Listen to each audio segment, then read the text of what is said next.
ना मैं फाड़े चीर। देखो कोई अभिमान नहीं द्रौपदी मैया को, कोई अभिमान नहीं। उसने कहा मैंने साड़ी को नहीं फाड़ा।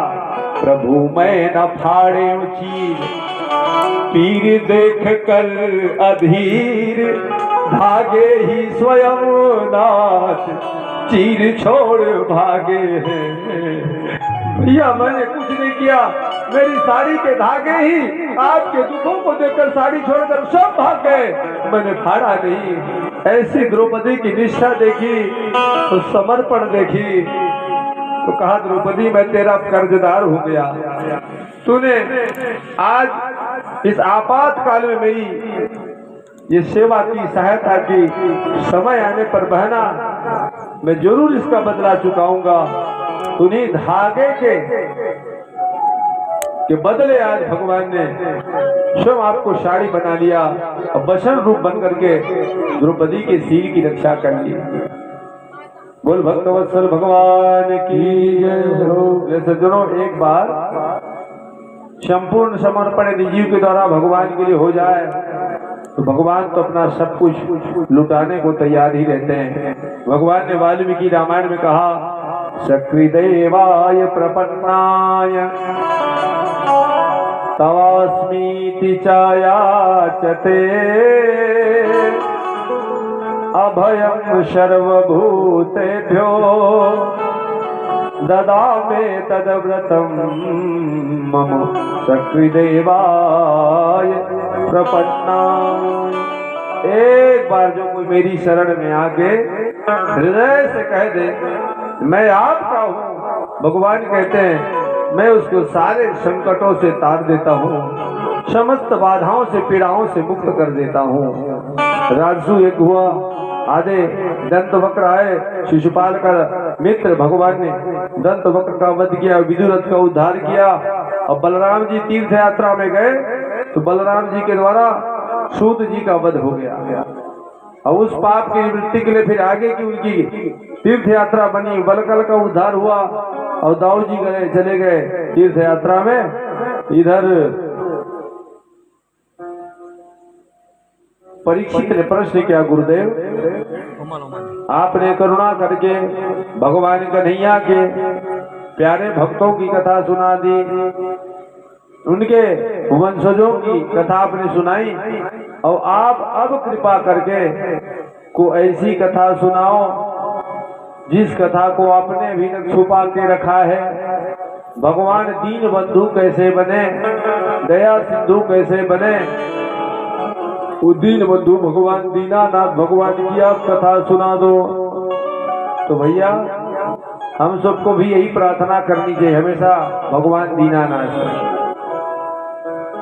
परसों की कथा मैंने कहा था कि जब हाथी का भगवान उद्धार किया तो एक किसी भक्त ने दोहा लिखा कि तुम तो दीनानाथ हो,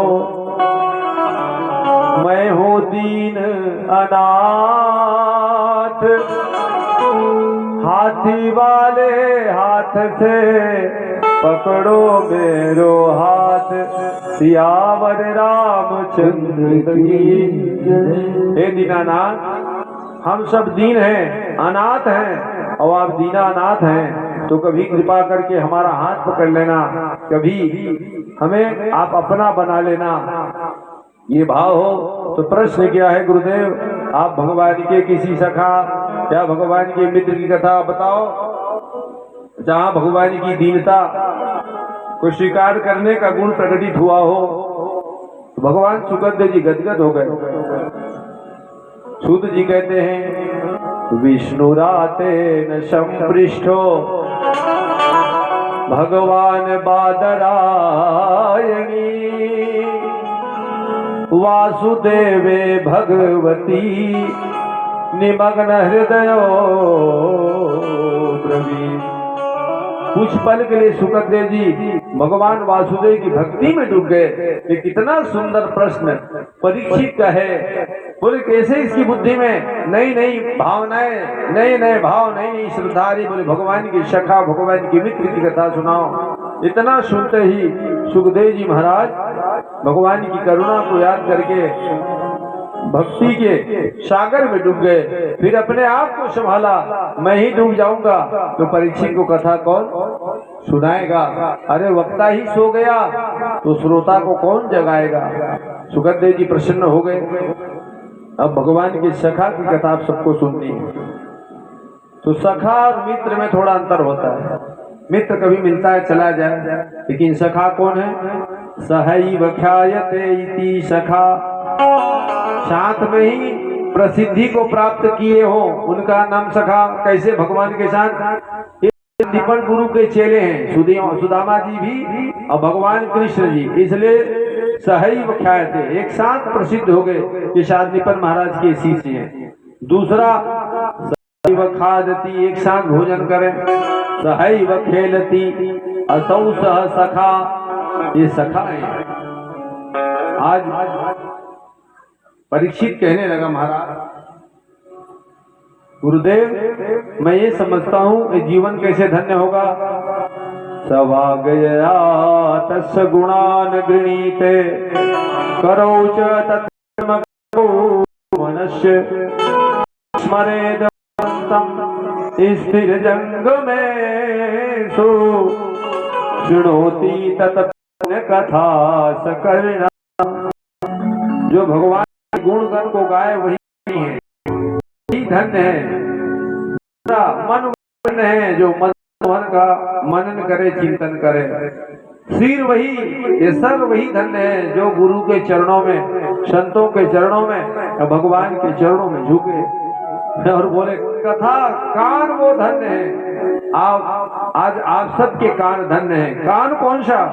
शृणोति तद पुण्य कथा शकर्ण, जिनके कान भगवान की कथाओं को सुनते हैं उन्हीं के कर्ण धन्य हैं। इसलिए जोरदार ताली सबके लिए हो जाए कि आप सबके कान इस काम में लगे हैं, ये दुकान आपके खुले हैं और भगवान की कथा का रस पी रहे हैं। भगवान मानस में भी कहते हैं, वाल्मीकि जी से राम जी ने पूछा, गुरुदेव जंगल में तो आ गया लेकिन कहाँ जाके रहूं, मैं कोई ठिकाना बता दो, मैं जंगल के लिए अजनबी हूँ। तो माताओं, गुरु